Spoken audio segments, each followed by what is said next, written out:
Hi, Representative Jeff Morris here from the 40th Legislative District. We're nearing the midpoint of our 60-day legislative session. Policy bills are being considered for the last time in their committees of origin, or where the bills were first introduced, to be considered and have the details worked out on. Several issues I've been working on are moving out of committee onto the House floor, as you can see behind me here, and will be considered here in a few weeks. Some of those proposals deal with energy policy. Others deal with other topics that are important to the 40th District or to the state. Last year, in the session wrap-up newsletter you received in the mail, I talked about the fact that special interest groups that probably have more influence than I've ever seen down here in Olympia during my 16 years representing you in the 40th District.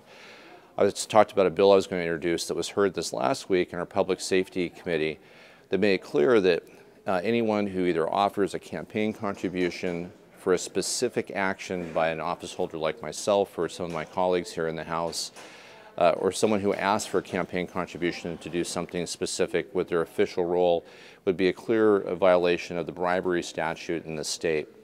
It wasn't clear about that linkage between campaign contributions. I think this is a good ethical step for us to take to just make it clear that there's no linkage between campaign support and our duties in representing you in our state capitol down here in Olympia.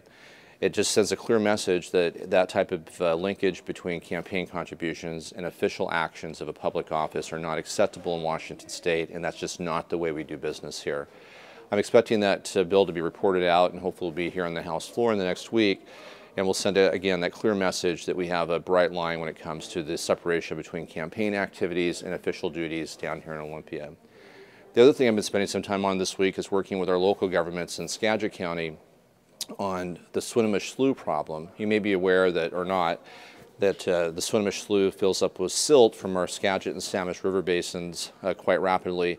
The Army Corps of Engineers at the federal government level doesn't have funding any longer to clean that up. I'm working with the Port of Skagit County, the Ports of Anacortes, and other local junior taxing districts in the area to try to figure out a solution to get the money together to keep that vital waterway open.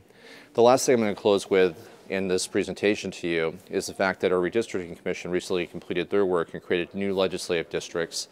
And there are some slight changes to the 40th Legislative District. We just approved those changes on the floor here this past week, and they are now current law.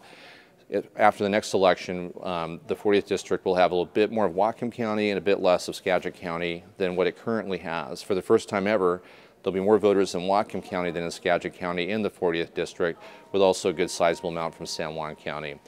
Regardless of the lines, it's my pleasure to represent you down here. Please contact me with the information at the end of this videotape. It helps me do my job better.